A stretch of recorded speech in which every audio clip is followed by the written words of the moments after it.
Chers amis, nous terminons ce parcours sur les 7 églises. Et la dernière église à laquelle Jean s'adresse, c'est l'église de Laodicée. Et on peut dire que la parole à Laodicée, elle est assez rude. C'est vraiment un appel à la conversion forte. Tu n'es ni chaud ni froid, puisque te voilà tiède, je vais te vomir de ma bouche. Tu t'imagines, me voilà riche, je me suis enrichi et je n'ai besoin de rien, mais tu ne le vois donc pas, c'est toi qui es malheureux, pitoyable, pauvre et nu. Suis mon conseil, achète chez moi de l'or purifié au feu pour t'enrichir, des habits blancs pour te vêtir. Ce que j'aime, dit Dieu, je les semonce et les corrige, un peu d'ardeur et repens-toi.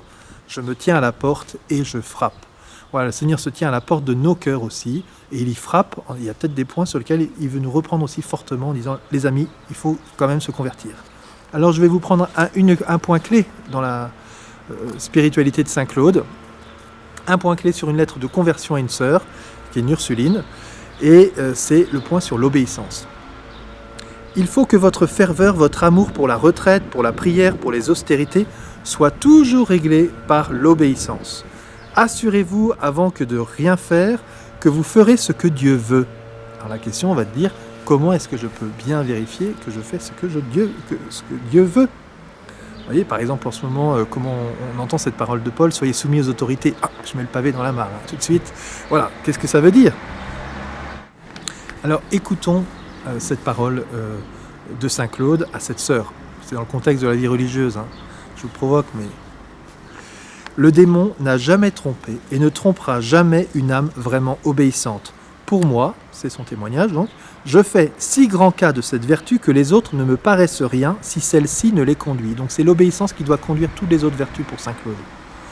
Je reconnais que la tâche que j'ai eue à la pratiquer a fait tant de bonheur de ma vie, que je lui dois toutes les grâces que j'ai jamais reçues de Dieu, et que j'aimerais mieux renoncer à toutes sortes de mortifications, de prières, de bonnes œuvres, que de m'écarter en un seul point, je ne dis pas des commandements, mais même de la volonté de ceux qui me gouvernent, pour peu que je puisse entrevoir cette volonté. Premier aspect très clair pour obéir, le discernement, c'est les commandements de Dieu.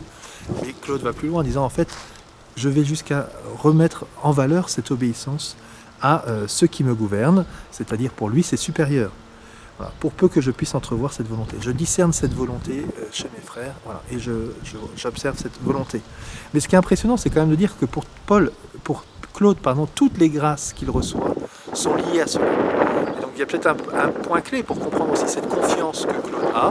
Cette confiance, elle s'exprime particulièrement dans cette volonté. Alors il poursuit, Ô mon Dieu, comment peut-on avoir un seul moment de repos quand on fait sa volonté propre? Comment peut-on dire quand même en toute chose, on vivrait très saintement lorsqu'on doute si l'on fait ce qui vous est agréable? Et comment peut-on ne pas douter quand ce que l'on fait n'est pas ou ordonné ou approuvé par les supérieurs? Vous n'avez pas à avoir de doute si ce que vous faites est approuvé par les supérieurs. Soyez dans la confiance, allez-y, avancez. Vous avez l'autorisation. Maintenant, si vous faites seulement votre volonté propre et tout ça, forcément vous avez le droit de ne pas être dans la confiance, parce qu'en fait, est-ce que je suis vraiment... C'est moi qui est mon propre juge. Alors, il va loin.